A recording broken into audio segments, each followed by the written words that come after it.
Hey guys, what's up? Thanks for joining me. I'm Mark, and today I wanted to show you my new car, talk about why I got it, what things I've done to it, what things I'm going to do with it, and a little bit of history of this car and why I chose to go this route. So let's get into it. Let's take a look around this thing real quick.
So as you guys can see, I went with the all-new 2021 A91 Edition Toyota GR Supra.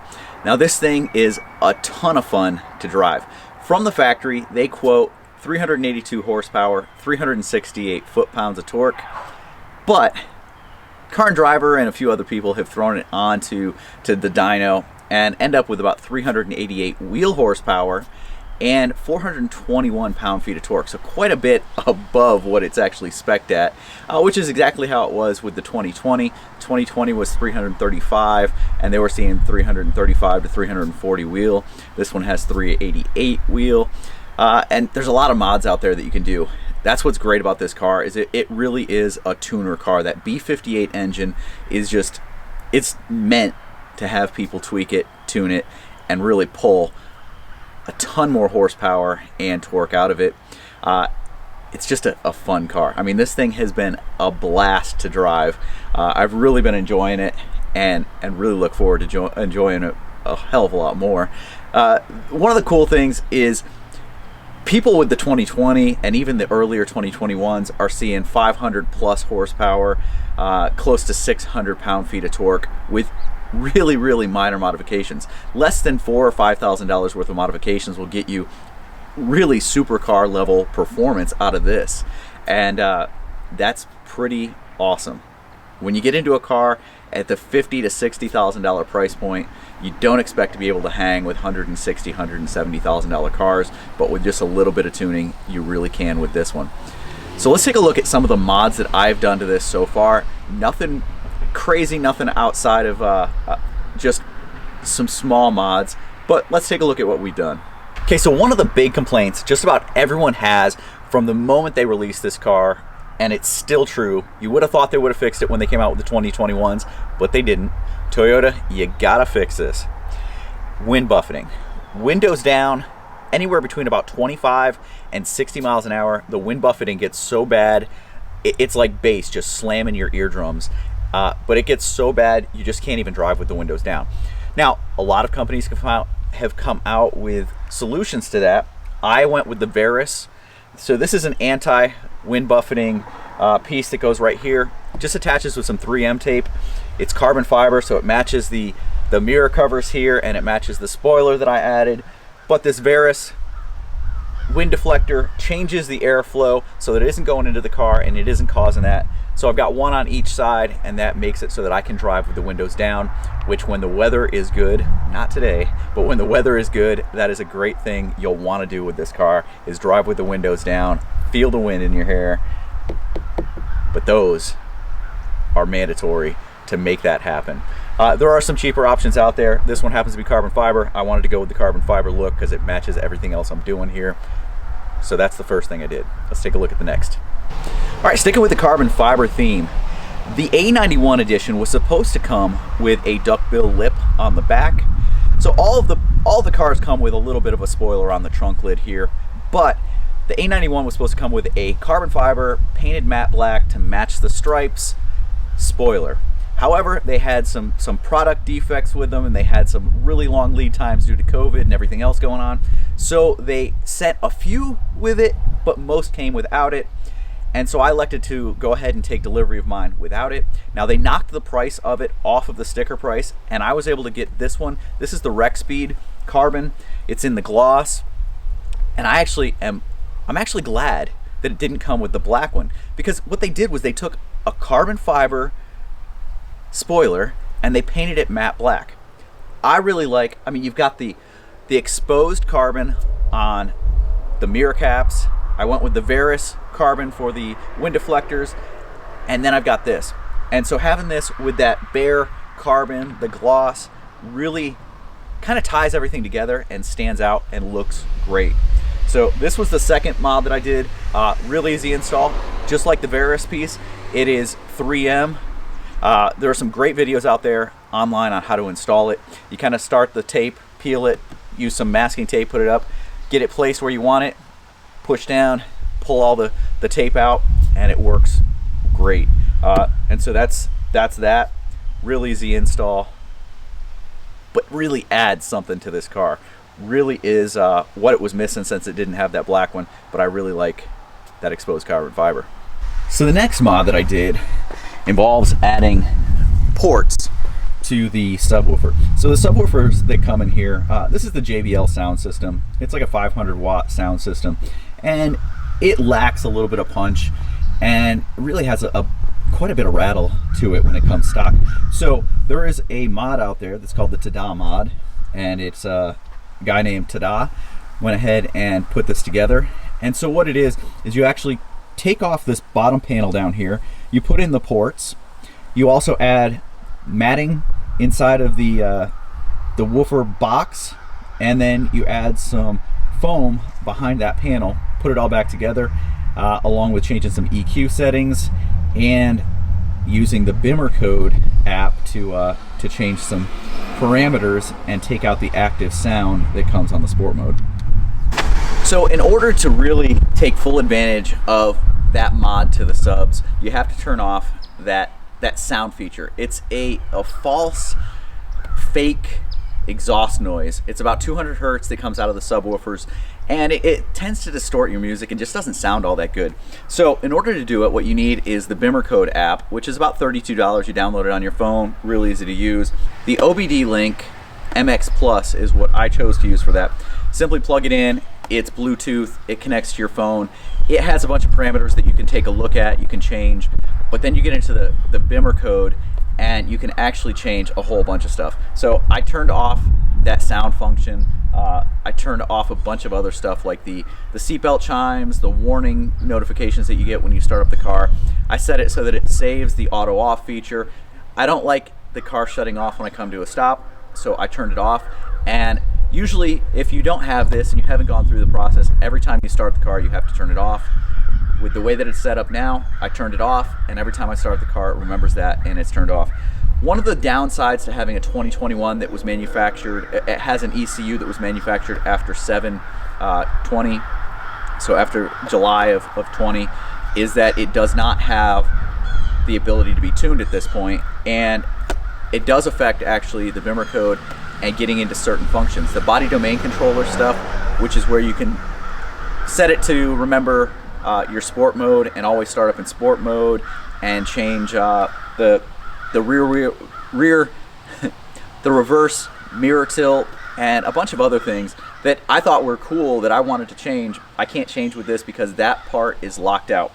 Additionally, there are no flash tunes available for a 2021 that was manufactured after that 7/20 date, because Bosch changed the ECU, has a different set of parameters in there and a different set of security features. Hasn't been cracked yet. I know there's a bunch of tuners out there that are working on it, but if you wanted to get one and tune it and try and get to that 500, 600, 700 horsepower, it's not going to happen yet with the 2021s that were manufactured after that date.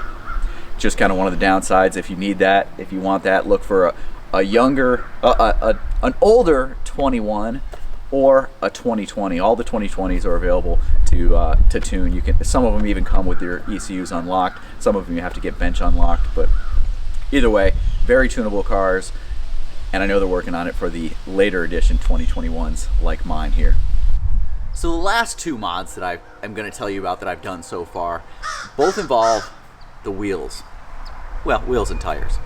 So I haven't swapped out the wheels. These are the stock wheels. I really like them. Actually, the wheels that come with this A91 edition, these matte black ones, are awesome. I do not like the two-tone ones that come on all the other cars, but these ones are special.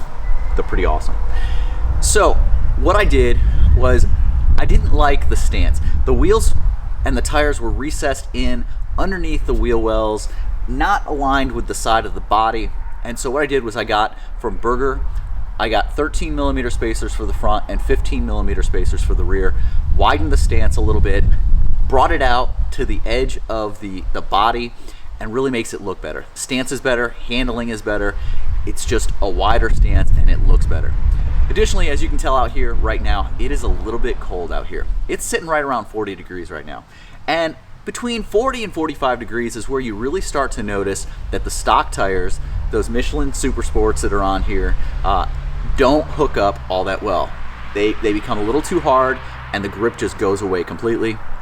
So what I did was I switched to a set of Michelin Pilot Sport, I think that's what it is, Michelin Pilot Sport AS3 Plus, and I went a little bit wider. So stock is 255, 35, 19 front and 275, 35, 19 rear. I went to 65, 35, 19 front and 285, 35, 19 rear. So I just widened it a little bit. I kept the stance the same as what it was, but it should hook up just a little bit better because they're a little bit wider and keep me planted nice and firmly to the ground. So that's how it looks right now with those mods. What else do I have planned with this car? So let's talk about that. So this really is just an absolutely amazing car. But at some point down the road, I do want to tune it and beef up that performance just a little bit, because while every time I drive it, it brings a smile to my face, I think having just a little bit more, being able to tweak it a little bit, being able to adjust the maps, and really have something that sets it apart, I think that'd be pretty cool. So at some point when EcuTech tuners are able to crack the code and get that thing going, I'm probably going to end up going with that. Probably like a downpipe EcuTech tune, maybe flex fuel, and going like an E50 blend in that. So those are kind of the thoughts there. What else? I don't know, I can't think of a whole lot else I really want to do to this car. I think in the meantime, I may go with a JB4 that's kind of a piggyback tune, or maybe a JB Plus, which a JB Plus is a simple, like literally 1 minute, you disconnect something, click it in, and you've got about 40 extra horsepower. It boosts, it takes the boost anywhere from 3.5 to 4 PSI higher than stock, so it gives you a little bit there, but doesn't adjust the timing or do anything else with it. It's just a quick little bang, hook it up, it's there, take it off, it's stock. And it's one of those things that you can't really, they don't really find it's not tracked. So it's not going to void your warranty because they're not going to be able to tell that you had it on there. It's not actually changing your ECU. It's not messing with anything that's already there. It's just tricking it into thinking it's got something different than what it does. But that's really about it. Man, isn't that color awesome? This Refraction Blue, only one of 500, so only 500 of these were produced. I ordered this in June, waited, and just got it just a little bit, two and a half weeks ago, in October now. So just got it, loving it, and man, that color just pops. It grabs some serious attention. So why did I go with a Toyota Supra? I've had some other sports cars in the past. I had a 71.5 Z28 Camaro back when I was in high school. Had a lot of power. But one of the guys I worked with when I was in high school had a Mark III Supra, and I loved that thing. It was awesome. And then the Mark IV came out right as I was graduating high school, and that thing was it was sick. It was bad. I test drove it, absolutely fell in love with it, wanted it, but you know, as someone that was just getting ready to go into college, not really having a job, not really knowing what was going on, there was absolutely no way I was going to be able to swing that. They disappeared. They went away for a long period. And just last year they came back out after, you know, over 20 years of not seeing one, they appear again. And so Mark V comes out. There's a lot of people talking about, it's just a BMW, it's a Z4. Well, sure, it is very similar to a Z4. It shares a lot of components with the Z4. The engine, if you open the hood, there's a lot in there that says BMW on it. The interior, there's a lot in there that says BMW on it. It has a BMW infotainment center that's been tweaked to Toyota. But the body, the styling, if you put the silhouette of a Mark IV and a Mark V next to each other, they are almost identical in the silhouette. The styling is a Supra. It's an inline six. It has the heritage of the Supra. And before people really start bagging on the fact that it's got so many BMW parts and it was a combined effort with BMW, Toyota paired with Lotus in the early years to develop them. They've paired with Yamaha on engines. It's not a new concept. To develop a car like this today, the R&D, the trial and error that goes into developing something like this and coming out with something that's this good, this car would have been well over $100,000. So to keep the price point where it was, they went with somebody that had a great inline six. The B58 is a great tunable inline six, and they teamed up and they came up with this. And I know there were a lot of naysayers out there. I know that there were people, I've watched videos of people who originally hated this. Just, it's a Z4. Drove both the Z4 and the Supra and went, wow, that is not a Z4. This thing is much more aggressive than the Z4. It packs a bigger punch, and it drag races and track tests outperforms the Z4 every day.